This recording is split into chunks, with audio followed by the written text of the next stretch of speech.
Students, today we are here to discuss another method of teaching of mathematics which is called as problem solving method.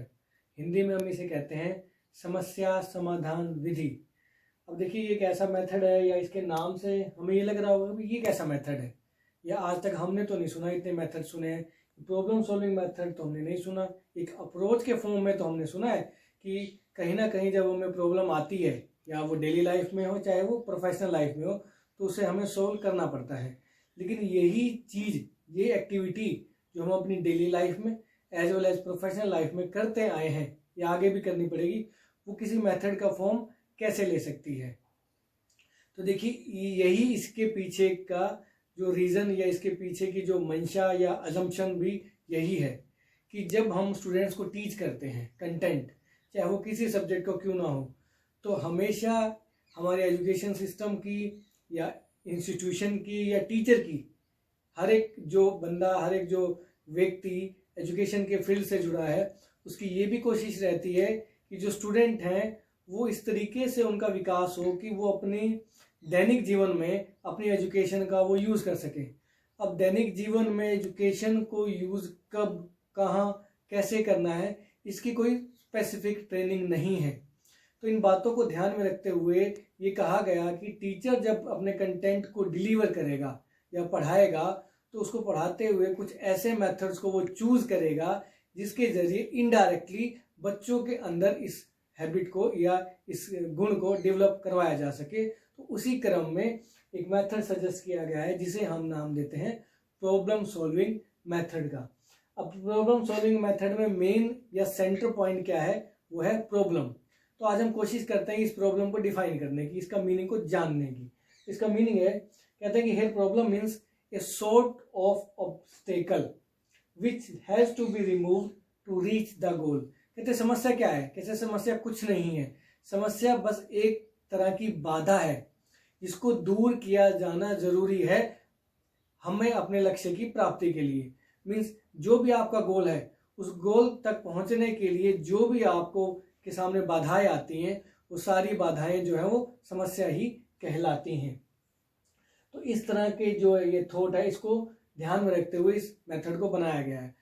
अब कहते हैं कि इस method को बनाने का क्या फ़ायदा, वही बात दोबारा से रिपीट हो रही है। कहते हैं कि this method may helpful in solution of day to day life problems. कहते हैं कि बच्चे जब अपनी दैनिक जीवन में जाएंगे, इंस्टीट्यूशन में आए, एजुकेशन ली, फिर अल्टीमेटली उनको पार्ट तो सोसाइटी का बनना है। अब सोसाइटी का पार्ट बनते हुए उनको जो है जो भी प्रॉब्लम्स उनको एनकाउंटर होते हैं वो या उन रूबरू होते हैं, तो उनको सोल्व करने का उनके अंदर एक रीजनिंग, एक तरह का प्रॉब्लम सॉल्विंग एटीट्यूड होना चाहिए। तो उस प्रॉब्लम सॉल्विंग एटीट्यूड को डेवलप करवाने के लिए इस मेथड को सजेस्ट किया गया है कि टीचर इस मेथड को यूज़ करें। अब हम बात करते हैं इसके प्रोसीजर की। अब जब इस मेथड को आप being a mathematics teacher use करेंगे, तो कुछ एक स्टेप्स को आपको फॉलो करना पड़ेगा, जो कि हम एक एक करके डिस्कस करते हैं। तो इसमें सबसे पहला स्टेप है आइडेंटिफिकेशन ऑफ द प्रॉब्लम, मतलब पहचान। तो सबसे पहले हम प्रॉब्लम की पहचान करेंगे। जब आप लोग पढ़ा रहे होंगे तो प्रॉब्लम से आप रूबरू कराएंगे। वो प्रॉब्लम जो है दो तरीके से अराइज हो सकती है आपकी क्लास में।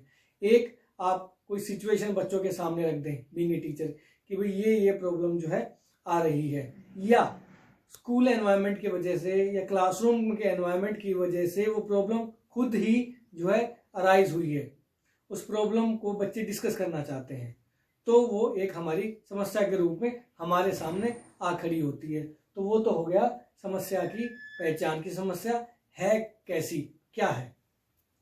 अब समस्या की पहचान तो होगी, अब समस्या किस किस पक्षों से जुड़ी हुई है, उसकी डिलिमिटेशंस क्या है, उसको हम डिफाइन कैसे कर सकते हैं, तो वो हम सेकंड स्टेप पर करेंगे, which is called as defining and delimiting the problem.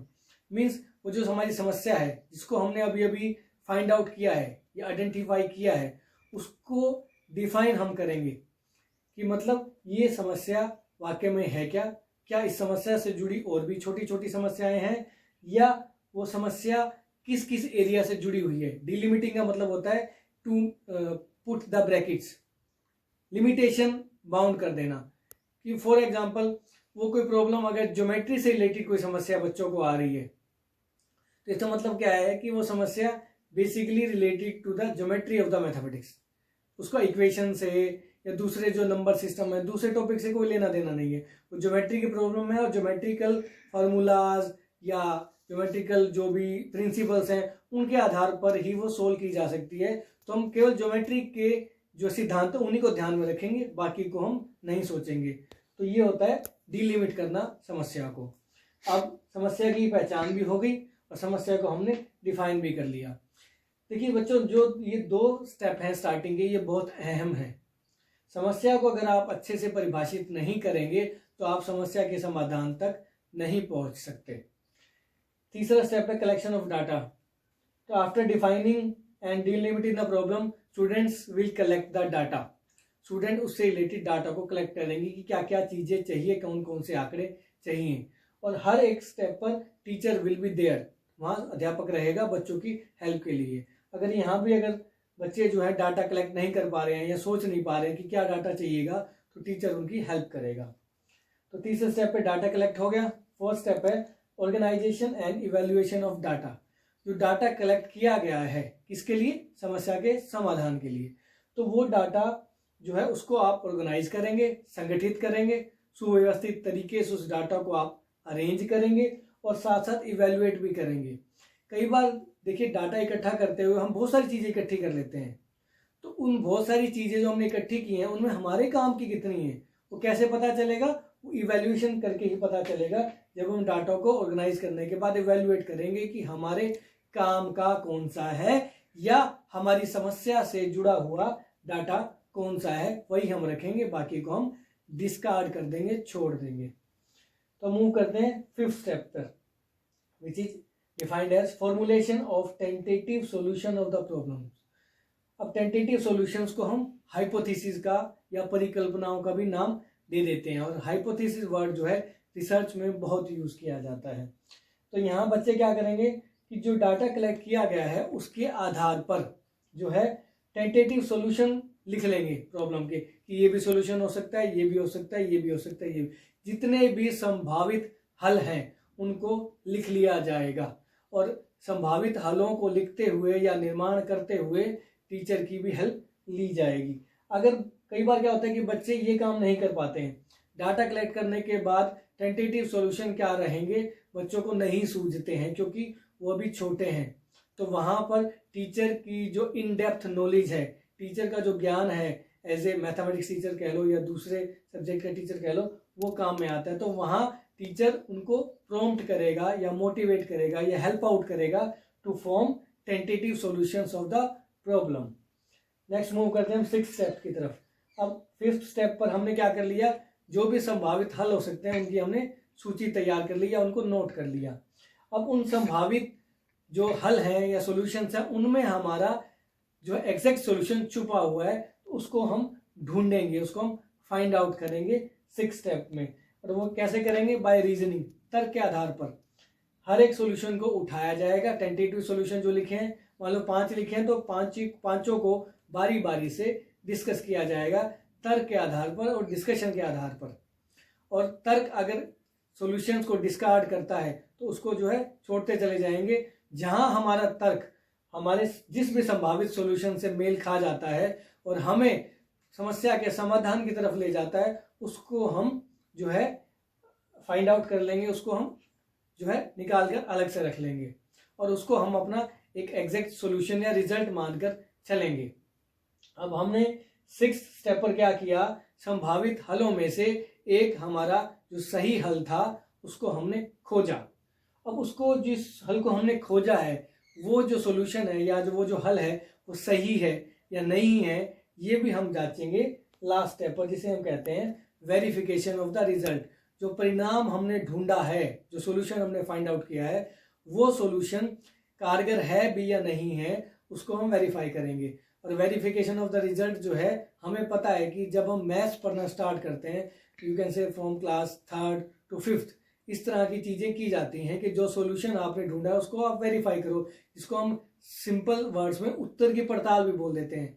तो जो उत्तर या रिजल्ट हमने फाइंड आउट किया है, इन स्टेप्स को अप्लाई करने के बाद उसको हम वेरीफाई भी करेंगे। वो वेरीफाई कैसे होगा, जो सॉल्यूशन है उसको इसी तरह की मिलती जुलती नई समस्या पर अप्लाई कर देखेंगे। अगर हल फिर से निकल जाता है तो इसका मतलब है कि we have reached at a correct solution, हम एक करेक्ट सोल्यूशन पर पहुंच गए हैं।